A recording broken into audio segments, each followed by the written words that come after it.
After 97 chapters of serialized publication, Chainsaw Man has finished its incredible run in Shonen Jump, growing into a cult sensation.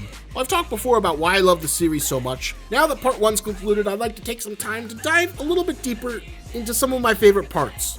So while the rest of the internet goes apeshit over the final season of Attack on Titan, I felt with Chainsaw Man ending its run and revving up to take the world by storm through a future anime adaptation by Studio Mappa, now is a great time to look back and explain what I think are some of the 3 best chapters from its first run, and why they are mini masterpieces of manga. Each one is centered around one of the 3 most important women in Denji's life, and each chapter reflects an incredible moment of growth. So at this point, there are only 2 types of people watching this video right now. People who've either never heard of Chainsaw Man, or have heard whispers about it through social media grapevine, and are curious to learn why the series is becoming such a phenomenon, or diehard Chainsaw Man stans who've come to love the exquisite mix of pain and pleasure doled out by the Lord and Savior of manga, Tatsuki Fujimoto. Men and women seeking to do the Lord's work by spreading the gospel of Denji. For the first section of that audience, stick around and maybe I'll do my small part to convince you to jump on the hype train before that train hits Mappa mainstream station. And to the converted, all I can say is, future is best! Future is best! The future is best! This is Halloween, Halloween, Halloween, Halloween, Halloween.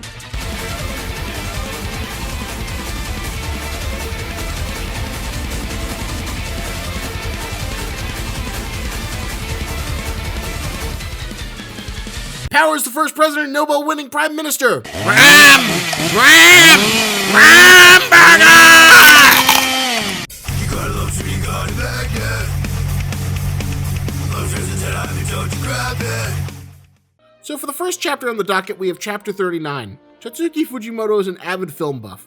A recurring motif in his previous work, Fire Punch, was the metaphorical movie theater that he'd always have his main character, Agni, constantly return to throughout the manga, and even ended the series in a movie theater. So it should come as no surprise that one of the best chapters in Chainsaw Man also takes place in a movie theater. So the setup is pretty simple. Denji's crush and boss, Makima, invites him to go on a date with her to the movies. But not just one movie, no. They're gonna sit all day and go on a marathon and see just about everything that's playing.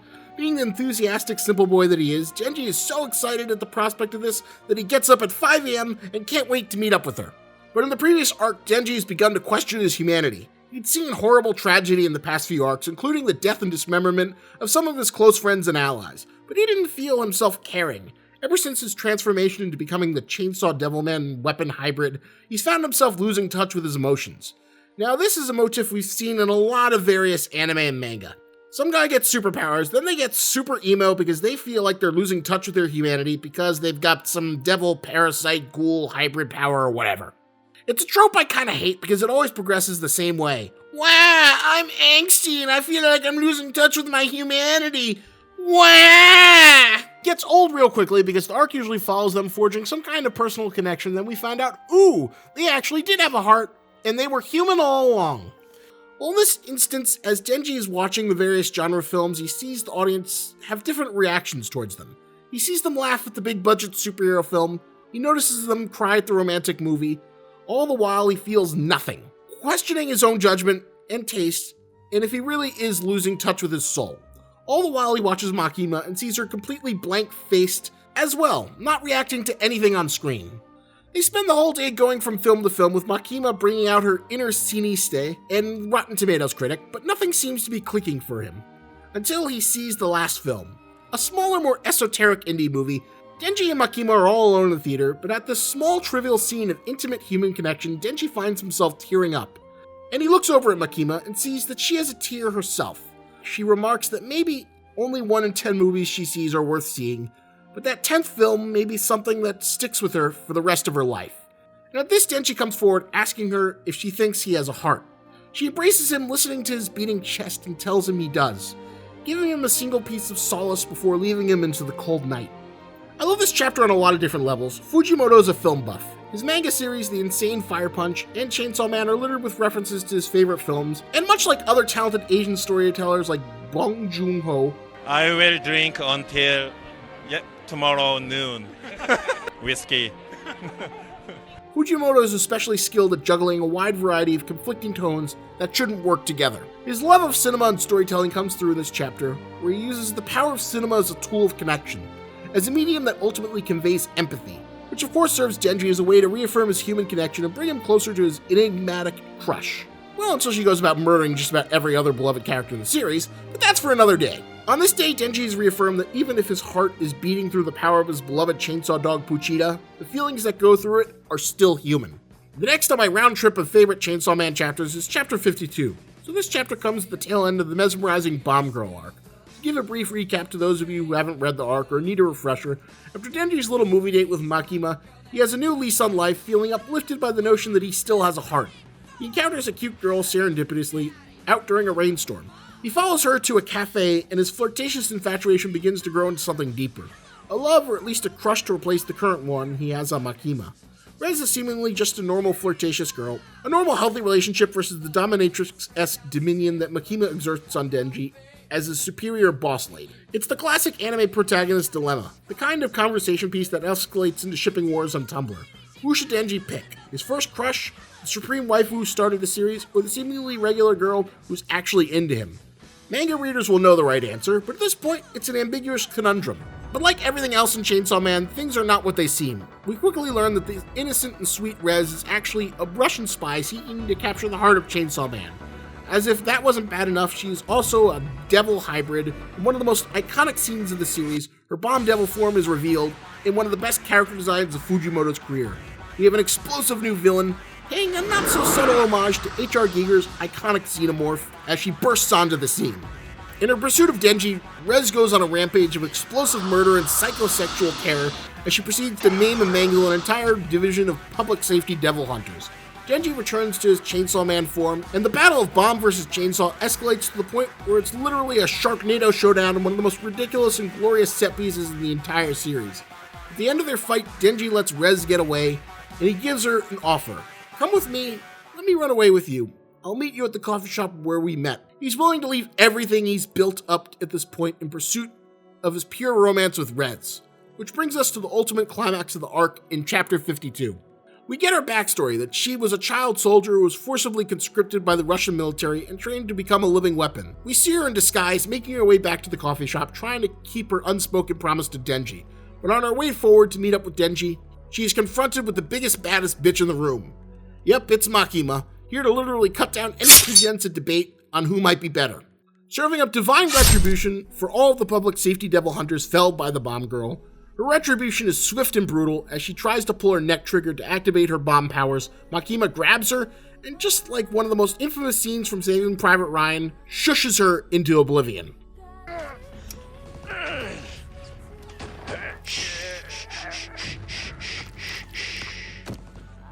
As she lies on the street bleeding out, she thinks back to why she never killed Denji at first. And it's because, just like him, she never got to go to school either. And a few feet away from that coffee shop is Denji, waiting with a flower bouquet, hoping for her to come into that door so he can run away with her for a better life filled with the teenage dreams that have been stolen away from him by debt and conscripted public safety work.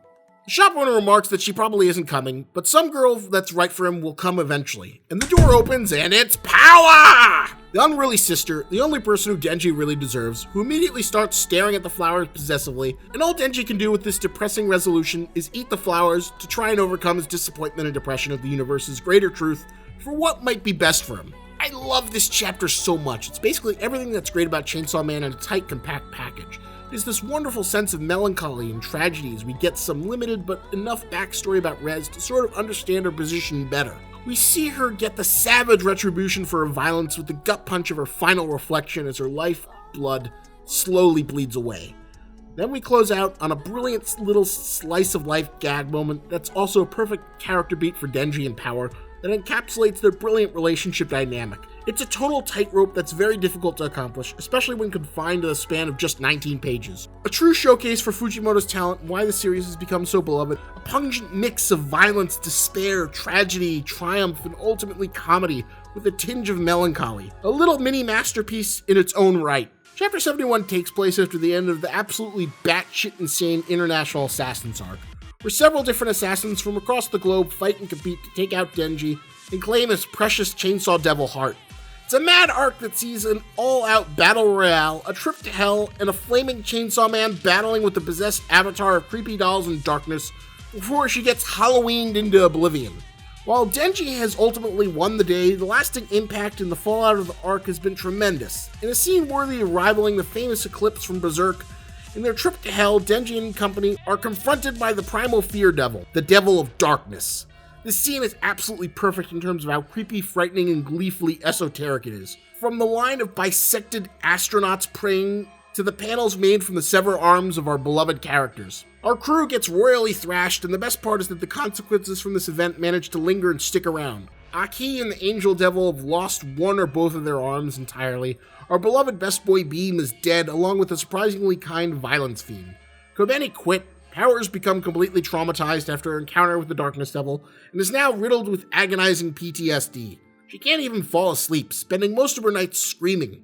She believes that the Darkness Devil is around always, watching her. It's here where Denji is forced into a new position, a new challenge almost no shonen battle manga hero ever have to deal with. He's forced to deal with caring for a disabled loved one.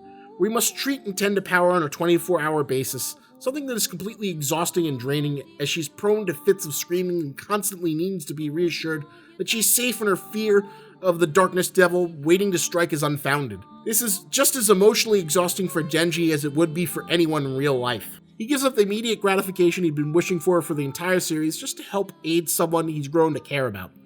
Another brilliant thing Fujimoto does is to subvert many of the typical anime and manga erotic fan service tropes.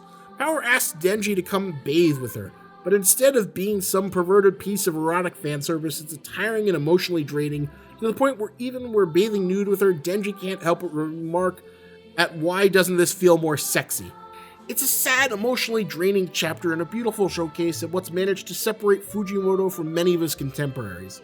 It's an amazing tonal balance for something to feel this painful, this tragically real, when it's also the same manga where a chainsaw monster rode a shark into a baby intestines tornado. What I love about these three chapters is how they tell a complete story of emotional growth, showcasing Denji's development from seeking immediate and base sexual gratification to looking for something deeper and more meaningful. I don't think it's a coincidence that all of these great chapters focus on the three most important women in Denji's life. In chapter 39, he learns to connect on an emotional level with the woman he thinks he cares about most. In chapter 52, he's finally ready to commit to someone who's actually emotionally good for him, and someone who will be a good supporting partner for his needs instead of the domineering Makima. Ready to give up everything to pursue that path of happiness and leave his current bleak existence as a public service devil hunter to find some real emotional happiness that exists beyond basic level subsistence. And in chapter 71, Denji learns probably the hardest lesson. The true meaningful relationship isn't defined by what's done during the good times, or the seeking of constant and immediate gratification, but the truly great and meaningful relationships are defined by the bad times, when helping someone isn't easy, and it's tiresome and an even greater emotional burden. It's a bitter lesson, but one that we're all forced to face at some point in our lives, which is why chapter 71 manages to hit so hard and feel so much more meaningful. But these are just some of my favorite chapters in the part 1 run of Chainsaw Man. Doesn't mean that they are objectively the best. Darkness Devil scene is still brilliant. Vamburger is one of the greatest gag chapters I've ever seen in any manga. I don't think I've laughed out harder at a series of illustrations. Then there's the infamous chapter 82, which was so crushing and emotionally draining that a famous mangaka, Mango Yokuyari, quit social media because she was just too crushed by what happened to Power. Then there's, of course, Power's triumphant return on chapter 92, as she gets to go out on one final blaze of glory before taking her final exit. We got some time to digest and process this masterpiece before the eventual Mappa anime hits later this year. So let me know what your personal favorite Chainsaw Man chapters were in the comments below, and let's savor this moment where we can all feel like cool anime hipsters before the internet is flooded with Chainsaw Man memes, because as we all know, the future is best. Hope you enjoyed this video and it helps tide you over for the Chainsaw Man anime that's coming down the pipeline. I'd love to give a special thank you to all the fiends, devils, hybrids, and public safety devil hunters in my Patreon who support my work. Eric Duhane, I'll Give One, Shonen Ronin, Jabari, Carla Hoffman, Aaron Toney, Walking the Steps, and Joseph Malty. If you'd like to support the work I do and see my videos early, you can always join my Patreon as I do the Chainsaw Man's good work of spreading the gospel of Denji and other informative media criticism. Also, a special final command from the Control Devil. Like, comment, subscribe, share. Like, comment, subscribe, share. Like, comment, subscribe, share. Like, comment, subscribe, share. Like, comment, subscribe, share. Like, comment, subscribe, share.